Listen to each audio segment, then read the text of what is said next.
এবার ভাঙড়ের দিকে নজর রাখবো। ভোটের পর উত্তপ্ত ভাঙড়, রাতভর তৃণমূল নেতা কর্মীদের বাড়ি ভাঙচুর করা হয়েছে এমনটা অভিযোগ।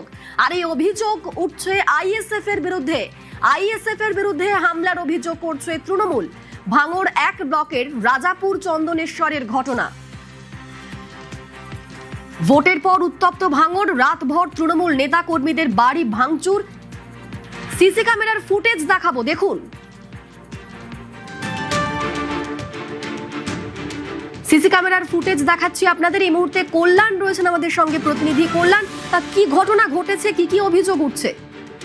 একেবারে অনিন্দিতা, জানিয়ে রাখি, ভোট গণনা শেষ হওয়ার পর থেকে ভাঙড় বিধানসভায় আইএসএফ জয়লাভ করেছে। সেই খবর এলাকায় আসার পর থেকেই কিন্তু দফায় দফায় ভাঙড়ের বিভিন্ন জায়গায় তৃণমূল কর্মীদের বাড়িঘর ভাঙচুর, তৃণমূল কর্মীদের মারধর, তাদের চাষযোগ্য জমি ক্ষতি, এমনই ঘটনা কিন্তু সামনে আসছে। গতকালকে নওশাদ সিদ্দিকী যেখানে পার্টি অফিস করেছিল, নির্বাচনী কার্যালয় করেছিল ঘটকপুকুর, সেই ঘটকপুকুরের সমস্ত অঞ্চল নেতৃত্ব, আইএসএফ এর অঞ্চল নেতৃত্বদেরকে ডেকে কিন্তু বার্তা দিয়েছিল যে কোনো রকম কোথাও ভাঙচুর করা যাবে না, কোথাও কোনো ক্ষতি করা যাবে না কোনো কর্মীদের। কিন্তু সেই যে নওশাদ সিদ্দিকীর যে বার্তা, সেই বার্তা কার্যত থোড়াই কেয়ার কোনো কর্মী সেই কথাই শুনছে না। সেই কথা উপেক্ষা করে কিন্তু আজকেও আইএসএফ কর্মী সমর্থকেরা তারা বিভিন্ন ভাঙড়ের বিস্তীর্ণ এলাকা জুড়ে কিন্তু তৃণমূল কর্মীদের বাড়িঘর ভাঙচুর, হামলা, মারধরের ঘটনা ঘটাচ্ছে।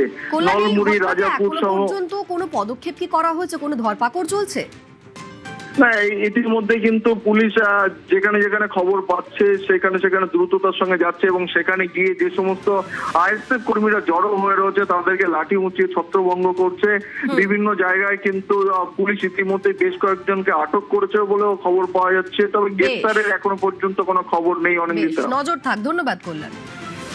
বেলা 8টা থেকে মদ খেয়ে বিজেপি এবং আইএসএফ এর কিছু দুষ্কৃতী, সমাজ বিরোধী, এরা আমার বাড়িতে দফায় দফায় আসে, আমার বাড়িতে হুমকি দিয়ে যায়।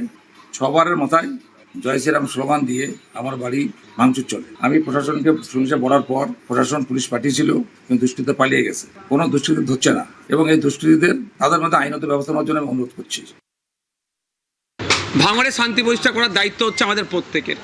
এখন খবর পাচ্ছি আইএসএফ এর নাম করে কিছু মানুষজন ব্যক্তিগত স্বার্থ চরিতার্থের চেষ্টা করছে। 13টা অঞ্চলের অঞ্চল নেতৃত্বদের নিয়ে আমি মিটিংয়ে বসেছিলাম। কিছু অসাধু মানুষ আইএসএফ সেজে এই ধরনের অত্যাচার সাধারণ মানুষকে করেছে, যারা তৃণমূলের।